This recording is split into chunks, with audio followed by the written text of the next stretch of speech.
직원 중에는 새벽부터 한밤중까지 꼬박 일만 하는 사람이 있다. 일이 인생의 전부인 사람들이다. 이들은 기껏해야 중간 관리자까지 승진할 것이다.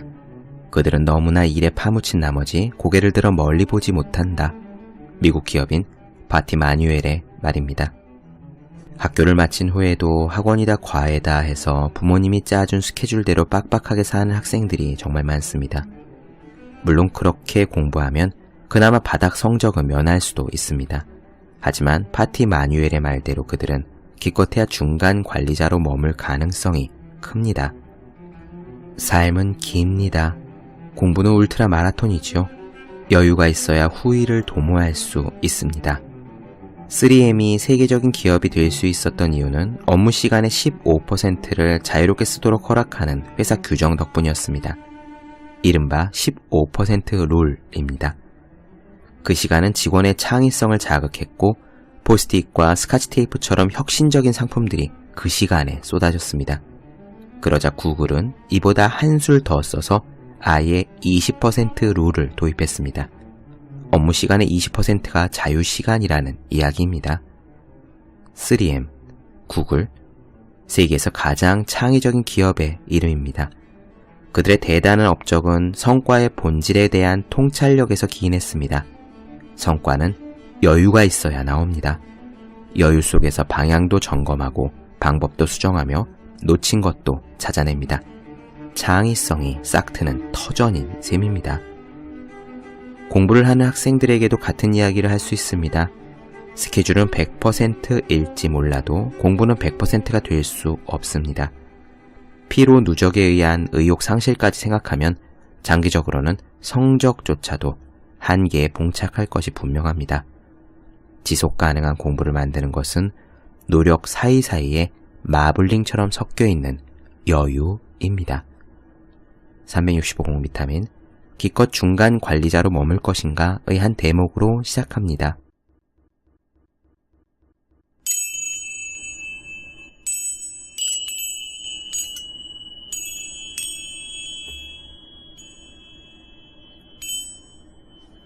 네, 안녕하세요.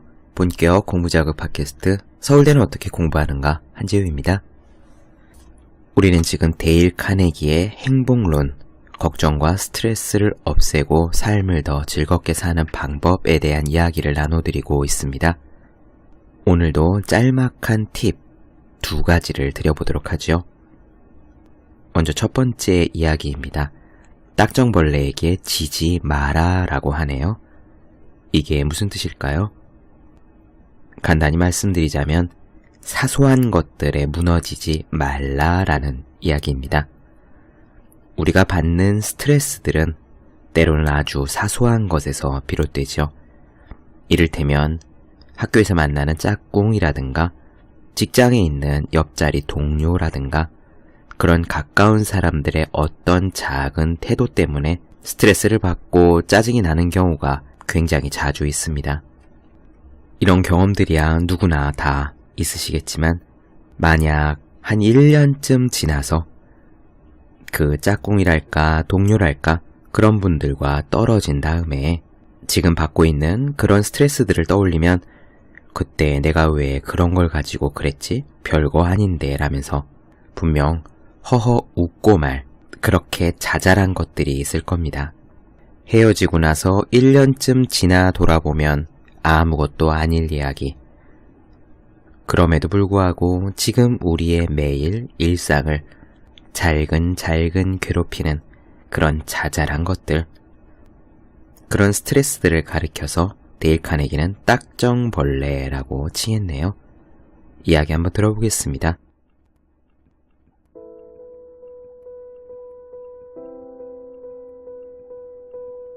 카네기는요, 일생을 두고 잊을 수 없는 극적인 이야기가 한 가지 있다고 합니다. 뉴저지에 사는 로버트 무어 씨에게 직접 들은 이야기래요. 무어 씨의 목소리를 한번 옮겨와 보죠. 1945년 3월, 저는 지금까지 살아오는 동안 가장 큰 교훈을 배웠습니다. 인도차이나 해안의 바닷속 276피트나 되는 해저에서 있었던 일입니다. 저는 잠수함에 탑승했던 88명 중에 한 사람이었어요. 우리는 레이더로 소수의 일본군 선단이 이쪽으로 오고 있는 것을 발견했습니다. 먼 동이 틀 무렵이 되자 우리는 공격을 위해 자망을 시작했죠. 잠망경을 통해서 보니 일본군의 구축함, 유조선, 기뢰 부설함이 가까이 오고 있었습니다. 우리는 구축함을 겨냥해 3발의 어뢰를 발사했지만 명중하지 않았습니다. 어뢰 발사 장치가 고장났기 때문이에요. 그런데 적의 구축함은 공격을 받은 것도 눈치채지 못하고 항진을 계속했습니다. 그런데 이때 갑자기 기뢰 부설함이 방향을 바꾸어서 일직선으로 우리가 있는 쪽으로 오는 것이 아니겠어요? 나중에 알았지만 일본군 비행기가 바닷속 60피트에 있던 우리를 발견하고 무선으로 우리의 위치를 알려주었기 때문이었습니다. 우리는 적에게 발견되지 않기 위해서 수심 150피트까지 더 자망했습니다. 그리고 나서 적의 수중 폭로에 대비하기 위한 준비에 착수했죠. 배에서 소리가 나지 않기 위해서 선풍기, 냉방장치, 그 밖에 온갖 전기장치를 정지시켰습니다. 3분 뒤에 지옥 같은 일이 벌어졌어요. 6개의 폭뢰가 주위에서 폭발했고 우리는 폭뢰를 피해 276피트의 해저로 내려가서 바닥에 닿았습니다. 탑승원들 모두가 죽음의 공포에 떨었지요. 잠수함은 1000피트 이내에서 공격당하면 위험하고 500피트 이내에서라면 치명적입니다. 그런데 우리는 수심 500피트의 절반 남짓한 곳에서 공격을 당하고 있었던 겁니다. 더 내려갈래야 내려갈 곳이 없는 것이었죠. 이때부터 무려 15시간 동안 일본의 기뢰 부설함은 끊임없이 폭뢰를 투하했습니다. 폭뢰가 만약에 잠수함과 15피트 안의 거리에서 터지면 그 진동으로 인해서 배에 구멍이 납니다. 그런데 대부분의 폭뢰들이 우리에게서 불과 50피트 떨어진 거리에서 폭발하고 있었던 거예요. 우리는 침대에서 움직이지 말고 있으라는 명령을 받았습니다. 저는 공포에 질려 숨도 제대로 쉬지 못하고 이게 마지막이구나, 이제 죽는구나 하고 탄식을 되풀이했어요. 선풍기라든가 냉방장치가 모두 끊어졌기 때문에 잠수함 안의 온도는 40도가 넘었습니다. 그런데도 저는 공포에 질려 스웨터에 모피 자켓까지 껴입고도 온몸을 부들부들 떨고 있었어요. 이를 악물어도 턱이 흔들리고 식은땀이 줄줄 흘렀습니다. 적의 공격은 무려 15시간이나 계속되었습니다. 상상이 가십니까? 15시간 동안 우리가 있는 잠수함 근처에서 폭뢰가 계속 터지고 있는 것이. 그러다가 갑자기 조용해졌습니다.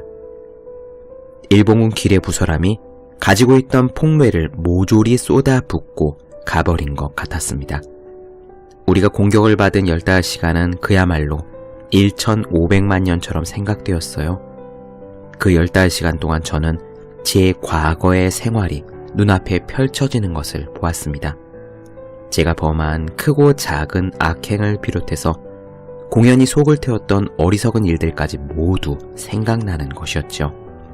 저는 해군에 입대하기 전에 은행원이었는데 근무 시간은 길지 급여는 박하지 진급할 가망도 전혀 없었기 때문에 걱정이 태산이었습니다. 집 하나 제대로 장만하지도 못했고 새 차도 살 수 없었고 아내에게 변변한 옷 한 벌 사줄 수도 없는 형편이었거든요. 또 매일매일 잔소리만 늘어놓는 늙은 상사를 대하기도 진저리가 않았습니다. 그러다가 밤늦게 일을 마치고 집에 돌아오면 대수롭지 않은 일로 아내와 다투곤 했었죠. 불과 그 직전까지만 해도 이러한 것들이 얼마나 큰 걱정거리였는지 모릅니다. 그러나 잠수함 옆으로 떨어지고 있는 폭뢰가 바로 다음 순간이라도 저를 산산조각내어 날려버릴 수 있는 바로 그 순간에 땀을 줄줄 흘리며 공포에 바들바들 떨고 있을 그 순간에 저는 과거의 그런 일들이, 제가 걱정을 하고 다투었고 짜증을 냈던 그런 일들이 참으로 어리석게만 생각되었습니다. 그때 그 자리에서 저는 이렇게 맹세했습니다. 만일 다시 햇빛을 보게 된다면 다시는 절대로 고민 같은 것을 하지 않겠다고 말입니다.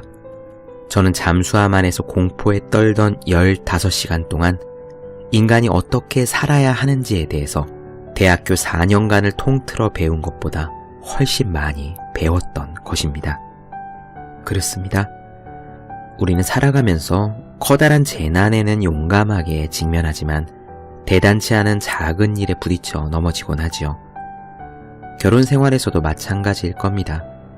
사소한 일로 많은 사람들이 미치기 일보 직전까지 서로를 몰아가고 있습니다. 이를테면 당시에 4만 건 이상의 이혼 사건을 조정 처리한 시카고의 조셉 세버스 판사는 이렇게 말했다고 해요. 결혼 생활에서 불행의 원인은 대개의 경우 사소한 일 때문이었다. 또 뉴욕의 지방검사 프랭크 호거는 다음과 같이 말하기도 했습니다. 형사재판도 마찬가지다. 형사재판의 과반수는 사소한 원인 때문이다. 술집에서의 주정, 가정에서의 말다툼, 모욕적인 언사, 욕설, 무례한 행동 같은 사소한 일이 폭행이나 살인으로 이어진다. 부당하게 억울한 꼴을 당해서 형사재판에 이르는 경우는 생각보다 많지 않다는 말이다. 자존심이나 허영심의 상처를 입었다든가 멸시를 받았다든가 그런 사소한 일들이 이 세상 고민의 절반 이상을 차지한다. 네, 이렇게 사소한 것들에 영향을 받는 분들, 이런 작은 것들로 스트레스 받는 분들은 지금 나누어드릴 이 명언을 기억해보는 것도 좋을 것 같습니다. 정치가 디즈레일리는요, 이렇게 말한 적이 있어요. 인생은 시시하게 살기에는 너무도 짧다. 또 앙드레 말로 역시 기고했던 글에서 이런 말을 했습니다. 내가 쓰라린 경험을 했을 때 큰 도움이 된 말이 있다. 우리는 가끔 하찮은 일로 당황한다. 우리가 이 지상에 머무는 동안은 겨우 수십 년에 불과하다. 우리는 1년만 지나면 모든 사람들의 기억 속에서 사라져버릴 불평, 불만을 고민하면서 귀중한 우리의 시간을 낭비하고 있다.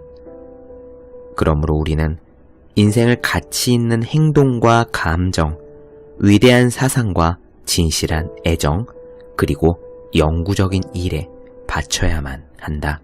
인생은 정말로 시시하게 살기에는 너무도 짧다. 아마 이러한 통찰, 깨달음은요, 아주 오래전부터 계속되어 왔을 겁니다. 그리스 시대 현인 페리클레스 역시 무려 2400년 전에 이런 말을 했다고 해요. 우리는 사소한 일에 시간을 너무 많이 쓴다. 사실이 그렇습니다. 헨리 에머슨 포스틱 박사는 이런 재미있는 에피소드를 이야기하면서 우리의 잘못을 꼬집은 적이 있어요. 콜로라도주의 롱피크 경사지에는 거목의 잔해가 있다.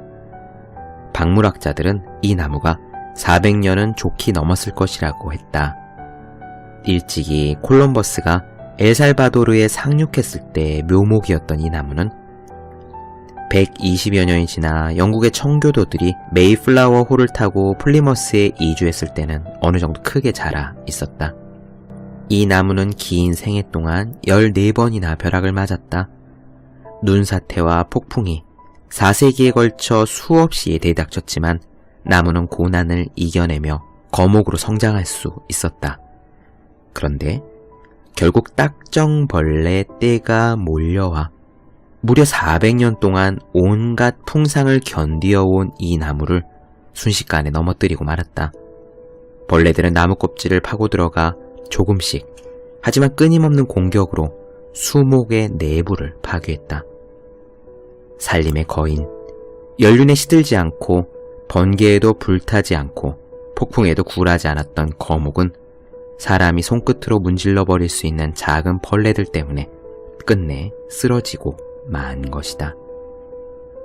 네, 어쩌면 우리들도요, 이 산림의 거인이라고 묘사된 400년 된 거목과 비슷하지 않을까요?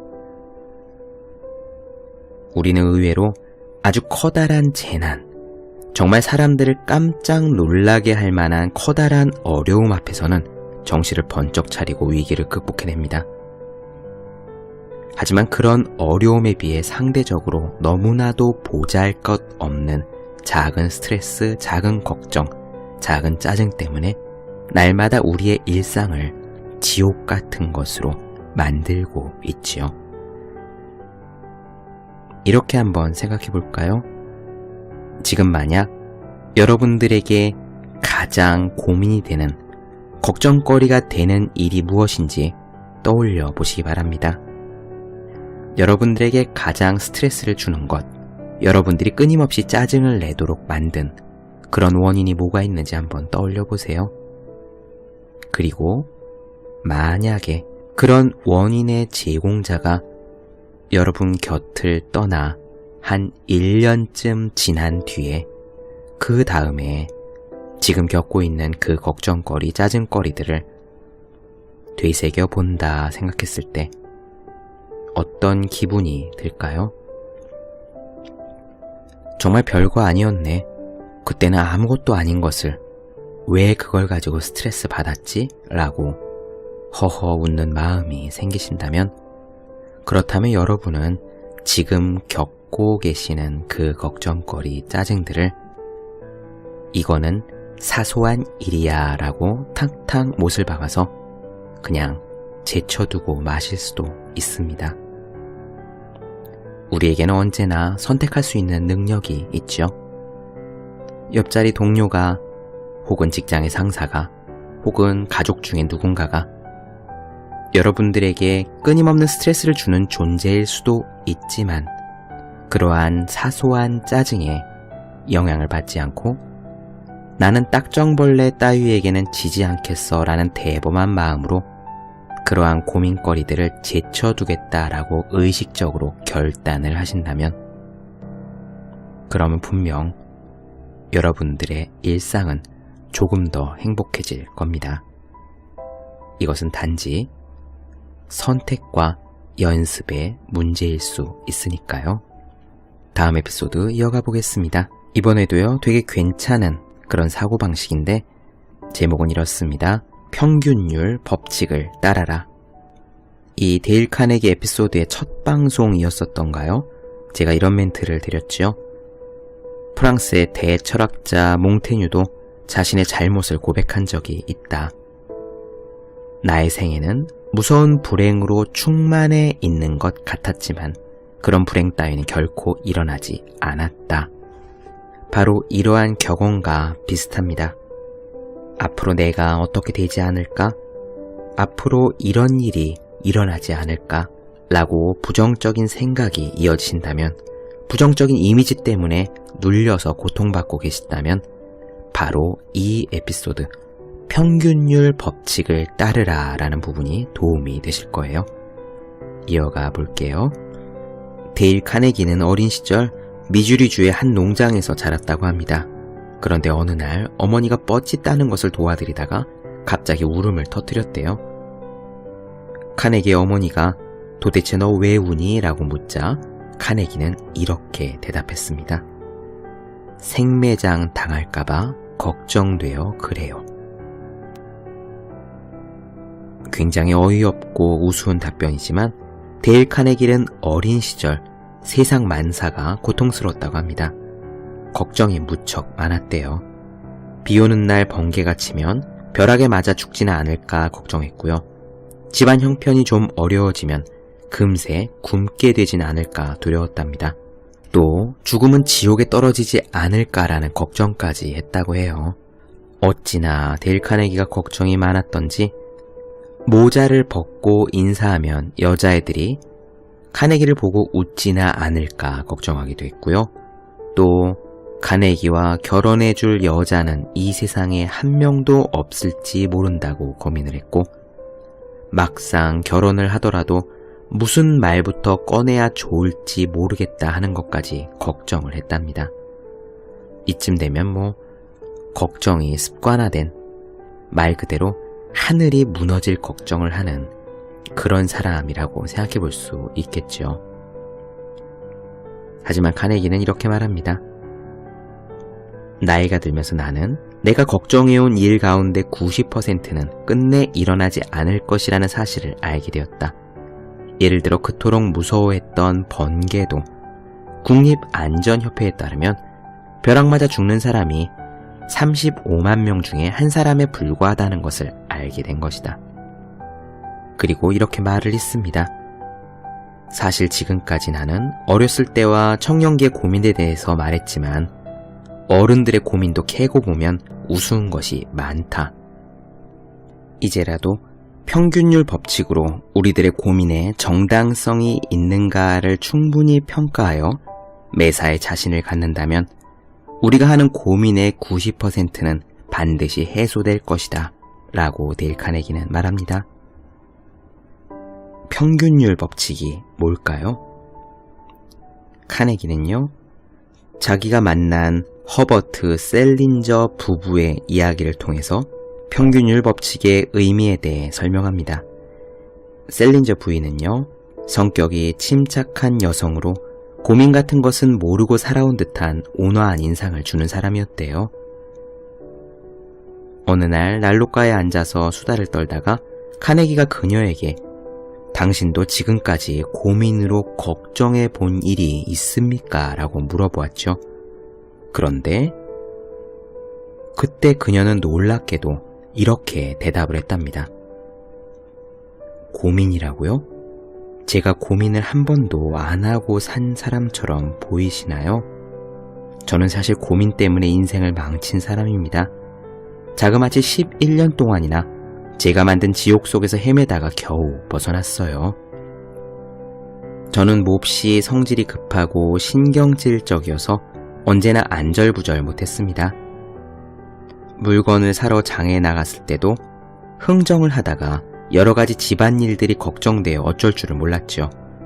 내가 전기다리미를 꽂아두고 나온 것은 아닌가? 혹시 지금 집에 불이라도 난 건 아닌가? 하녀가 아이들만 남겨놓고 갑자기 도망가지 않았을까? 아이들이 밖에서 자전거를 타고 놀다가 차에 치이지는 않았을까? 그런 걱정까지 근심거리가 태산 같았어요. 이제 와서 생각하면 그렇게 살았던 저의 첫 번째 결혼이 불행으로 끝난 것도 무리가 아니었습니다. 지금의 두 번째 남편은 변호사인데 이분은 매사에 고민하지 않고 침착하고 비판적인 성격입니다. 가끔 제가 초조하게 걱정하기 시작하면 이렇게 말하곤 해요. 좀 침착해져 볼까요? 그래야 대체 뭐가 그렇게 걱정되는지 곰곰이 생각해 볼 수 있잖아요. 평균율 법칙에 비추어 과연 그 일이 현실적으로 일어날 가능성이 있는지를 연구해 보는 것이 좋을 것 같아요. 예를 들어 이런 일이 있었습니다. 우리가 뉴멕시코주에서 험한 길을 드라이브하고 있을 때 일인데 도중에 폭풍우를 만났어요. 차가 흔들리고 미끄러지는데 걷잡을 수가 없었죠. 저는 금방이라도 차가 또랑으로 박힐 것만 같아서 어쩔 줄을 몰랐습니다. 그런데 남편은 이렇게 말하는 것이었어요. 천천히 운전하고 있으니까 괜찮아요. 설령 차가 또랑에 처박힌다고 해도 우리가 다칠 가능성은 아주 적습니다. 또 이를테면 어느 여름의 일입니다. 우리가 캐나다 로키 산맥으로 캠핑을 갔는데 어느 날 밤 해발 6,000m 지점에서 야영을 하다가 폭풍을 만났어요. 텐트가 금방이라도 결단 날 것 같았죠. 저는 무서워서 부들부들 떨고 있었는데 남편은 여전히 태연했습니다. 우리는 지금 전문적인 가이드와 함께 여행을 하고 있어요. 가이드들은 이런 때 어떻게 하면 좋을지 잘 알고 있지 않겠어요? 60년 동안이나 이 산속에다가 텐트를 치고 살아온 가이드들이니까 말입니다. 이 텐트도 오래전부터 이곳에 쳐져 있었지만 지금까지 한 번도 바람에 날아가지 않았죠. 평균율 법칙으로 따져봐도 오늘 밤의 사고는 없을 거요. 만약 텐트가 날아간다고 해도 다른 텐트로 옮기면 그만 아니겠소? 그러니 걱정할 필요 없어요.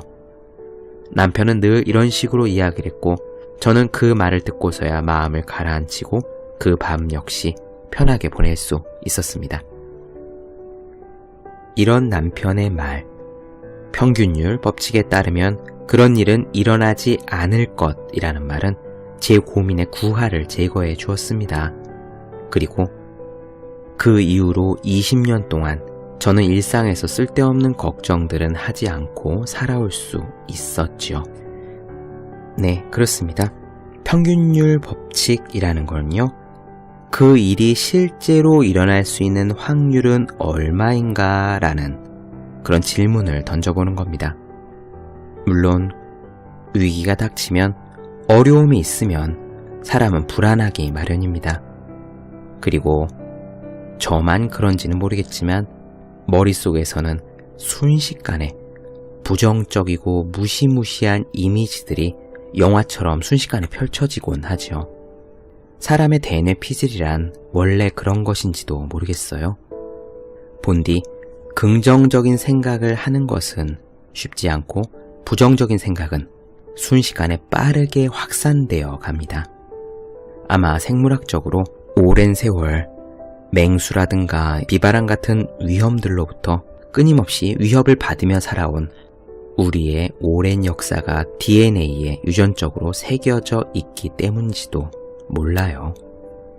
또 그러한 기능 때문에 우리 인간이 지금까지 이렇게 잘 살아왔는지도 모릅니다. 그것만은 부인할 수가 없죠. 하지만 사실상 실제로 일어날 가능성이 매우 낮은 그러한 걱정들까지 모두 쌓아안고 살아간다면 일상이 굉장히 힘들고 고통스럽지 않겠어요? 만약 이런 분들이 계신다면 평균율 법칙을 떠올려 보시는 것도 좋습니다. 내가 지금 머릿속에서 그린 그 부정적인 상상, 그 공상이 평균적으로 일어날 가능성이 얼마나 될지. 가능성이 없는 것은 아닐지라도 만약에 정말 미미하다면 그 작은 가능성 때문에 내가 지금 달달 떨고 일상생활을 제대로 못하는 것이 과연 현명한 일인지. 제가 들은 이야기 중에 이런 것이 있습니다. 왜 성철 큰 스님이라고 자신을 찾아오는 사람에게는 누구든지 3000배의 절을 시키셨던 것으로 유명했던 그런 스님이 있으시죠? 성철 스님이 젊은 시절 깊은 산속의 암자에 들어가서 혼자 수행을 할 때의 일입니다. 그때는 산에 호랑이가 있었었나봐요. 완전히 깜깜한 밤에 혼자 외따로 암자에 있으니까 밤만 되면 호랑이가 들이닥치지 않을까라는 생각이 들으셨다고 해요. 그래서 문을 꼭 걸어 잠근 채 방석 위에 앉아 좌선을 하시는 동안에도 머릿속에는 자꾸 호랑이 생각이 나고 명상에 집중이 안 되고 그러셨답니다. 그러다가 어느 순간 내가 지금 도대체 뭘 하는 건가? 호랑이가 찾아올 수도 있기야 있겠지만 그런다고 해서 내가 이렇게 두려움에 떨면서 수행을 하는 것도 아니요, 호랑이를 피하는 것도 아닌 이런 상태로 있는 것이 괜찮은 건가 라고 자문을 하셨답니다. 그리고 나서요, 그래 좋다. 호랑이가 찾아와서 내가 만약 죽어야 한다면 그러면 그때 죽고 말지 라는 생각을 가지고 아예 방문을 열어버렸답니다. 올 테면 와라. 하지만 오기 전까지 나는 최선을 다해서 수행을 하겠다. 물론 진짜로 호랑이가 닥친 일은 없었습니다. 여러분들이 고민하고 계시는 부정적인 이미지들도 바로 그런 성철 큰 스님의 호랑이 같은 것 아닐까요? 일어날 가능성이 얼마 되지도 않은 일들을 가지고 여러분들의 매일매일 일상을 괴롭히고 있지는 않으신지 한번 생각해 보시기 바랍니다.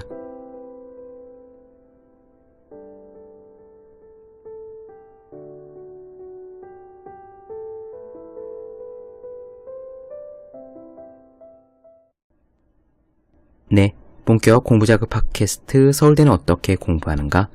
오늘은 두 가지 이야기, 사소한 일에 지지 마라, 평균율 법칙을 떠올려라를 나눠드렸습니다.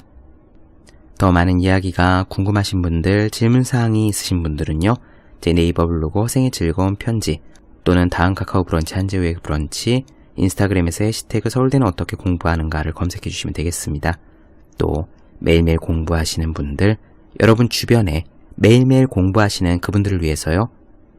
하루 한 페이지씩 읽고 공부할 의욕을 북돋는 책, 보기만 해도 공부하고 싶어지는 365 공부 비타민을 선물해 주시면 좋겠습니다. 오늘 여기까지 할게요. 저는 다음 시간에 뵙겠습니다. 여러분 모두 열심히 공부하십시오. 저도 열심히 하겠습니다.